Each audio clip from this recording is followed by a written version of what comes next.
Bismillahirrahmanirrahim. Assalamualaikum warahmatullahi wabarakatuh. Ini kita akan belajar tentang materi ibadah puasa yang kedua, yaitu macam-macam puasa dan hikmah puasa. Untuk macam-macam puasa kita akan belajar tentang puasa wajib, puasa sunnah, puasa yang diharamkan, serta puasa yang dimakruhkan. Silakan adik-adik pelajari dan simak video dengan baik. Puasa yang pertama adalah puasa wajib. Puasa ini jika dilakukan akan mendapatkan pahala, dan jika ditinggalkan maka akan mendapatkan dosa. Untuk puasa wajib yang pertama adalah puasa Ramadan. Puasa ini wajib dilakukan oleh semua umat muslim jika dia tidak terkena suatu halangan apapun. Jika berhalangan, maka diwajibkan untuk menggantinya di luar waktu Ramadan, dan puasa yang dilakukan di luar Ramadan tersebut dinamakan sebagai puasa qadha. Dan hukum puasa qadha sendiri adalah wajib. Pelaksanaan puasa qadha adalah mengganti sesuai dengan hari yang ditinggalkan pada waktu puasa Ramadan. Yang kedua adalah niat puasa Ramadan. Salah satu rukun di dalam puasa adalah niat. Untuk niat puasa Ramadan ini dilafalkan pada malam hari sampai menjelang fajar. Jika malam hari, biasanya dilakukan sesudah sholat tarawih.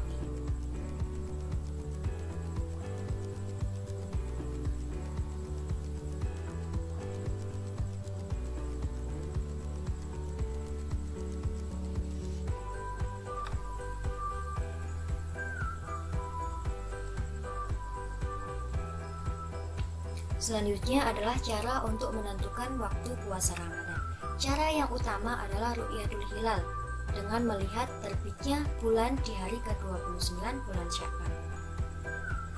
Cara ini merupakan cara yang paling utama yaitu apabila telah nampak bulan, walaupun bulannya nampak kecil, maka sudah dapat dipastikan sebagai waktu bulan Ramadan.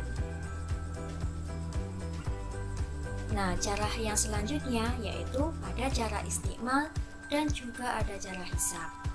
Kedua cara ini dilakukan apabila ru'yatul hilal ini jika bulan tidak terlihat ataupun bulan terlihat samar ataupun bulan tertutupi oleh awan.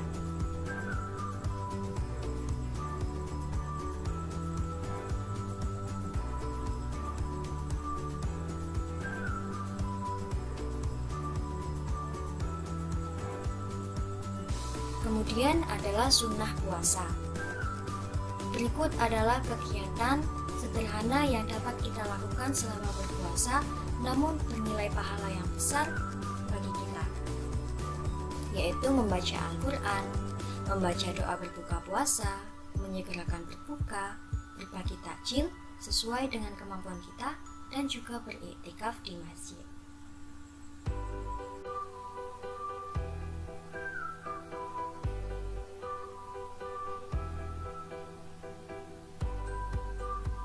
Selanjutnya adalah puasa nadar. Nadar artinya janji.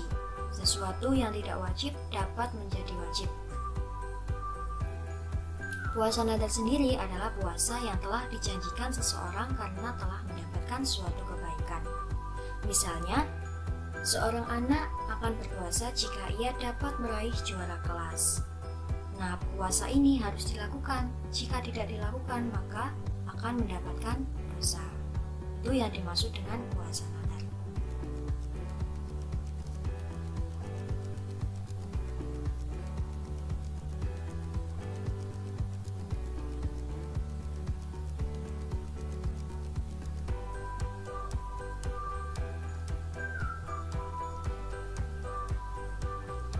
Selanjutnya adalah puasa kafarot.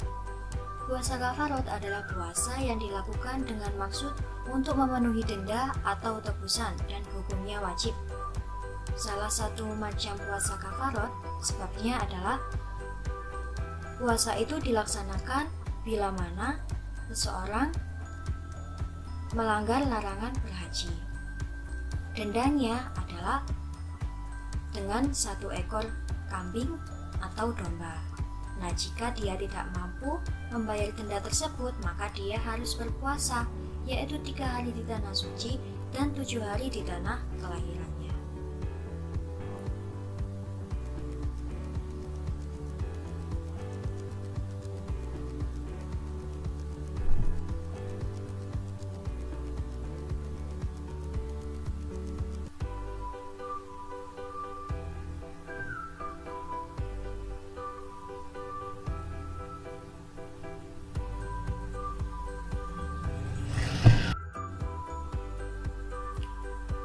Selanjutnya adalah macam-macam puasa sunnah.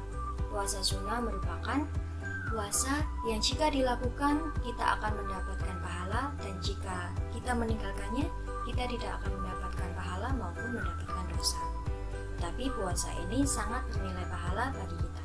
Yang pertama ada puasa Syawal, dilaksanakan selama 6 hari di bulan Syawal. Kemudian ada puasa Daud dengan pelaksanaan sehari puasa, kemudian besoknya tidak berpuasa.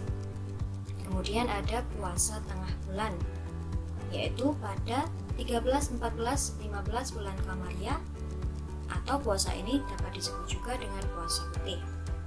Kemudian ada puasa Asyura, yaitu dilaksanakan pada 10 Muharram. Kemudian puasa Arafah, yaitu pada tanggal 9 Zulhijjah.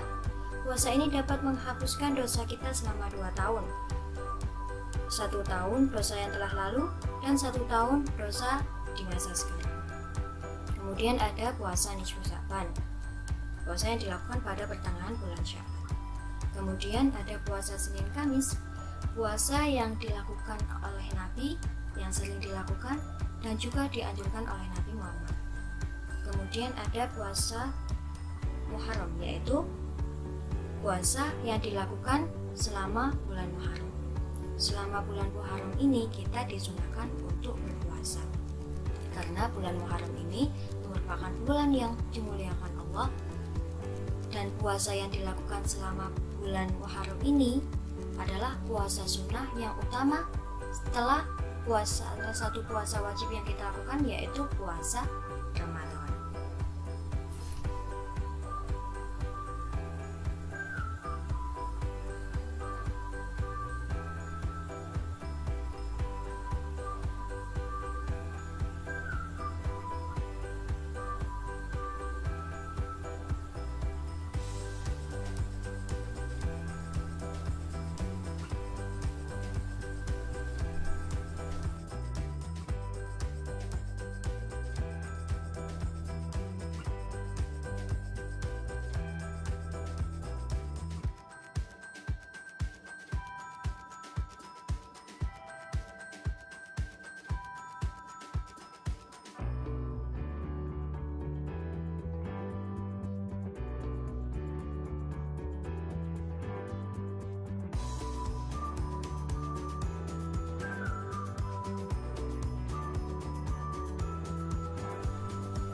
Berikut adalah puasa yang diharapkan. Puasa yang diharapkan yaitu puasa yang bila dikerjakan mendapat dosa dan meninggalkannya akan mendapatkan pahala. Yang pertama adalah puasa di hari raya Idul Fitri. Tentu puasa pada hari raya ini diharapkan karena hari tersebut merupakan kemenangan yang besar bagi umat Islam. Yang kedua adalah hari raya Idul Adha. Pada hari raya tersebut umat Islam juga diharamkan untuk berpuasa, karena hari raya Idul Adha merupakan hari di mana umat muslim disunahkan untuk menyembelih hewan kurban dan membagikannya kepada fakir miskin, kerabat maupun keluarga, agar semuanya bisa ikut merasakan kegembiraan dengan menyantap hewan kurban tersebut. Selanjutnya adalah hari Tasyrik. Hari Tasyrik ini jatuh pada tanggal 11, 12, dan 13 bulan Zulhijjah. Pada 3 hari ini, kita umat Islam masih dalam suasana perayaan Hari Raya Idul Adha, jadi masih diharamkan untuk berpuasa. Selanjutnya adalah hari Syak. Hari Syak yaitu jatuh pada tanggal 30 bulan Sya'ban. Kemudian ada puasa selamanya, puasa Dahr, yaitu puasa yang dilakukan terus-menerus sepanjang hari, walaupun orang tersebut dalam kondisi tubuhnya kuat. Kemudian, puasa yang dilakukan oleh wanita yang sedang haid atau nifas. Tidak diperkenankan bagi wanita dalam kondisi haid dan nifas karena mereka dalam keadaan tidak suci dan berhadas besar. Apabila mereka tetap berpuasa, maka hukumnya berdosa.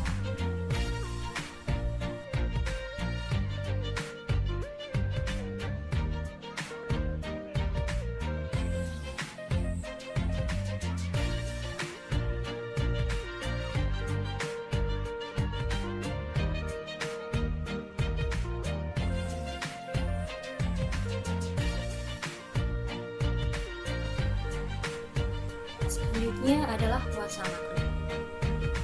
Puasa makruh merupakan puasa yang lebih baik untuk kita lakukan. Yang pertama adalah puasa yang dilakukan pada hari Jumat, kecuali sebelumnya telah berpuasa. Yang kedua adalah puasa pada paruh kedua bulan Sya'ban, terhitung dari 15 Sya'ban hingga akhir Sya'ban. Namun bila berpuasa pada bulan Sya'ban penuh, maka hukumnya berubah menjadi sunnah. Selanjutnya adalah hikmah puasa, kebaikan yang dapat kita peroleh setelah kita melaksanakan ibadah puasa, yaitu dapat melatih diri kita agar disiplin waktu, lebih peduli kepada sesama, bentuk ketakwaan kita kepada Allah, serta menumbuhkan kesadaran akan rahmat Allah.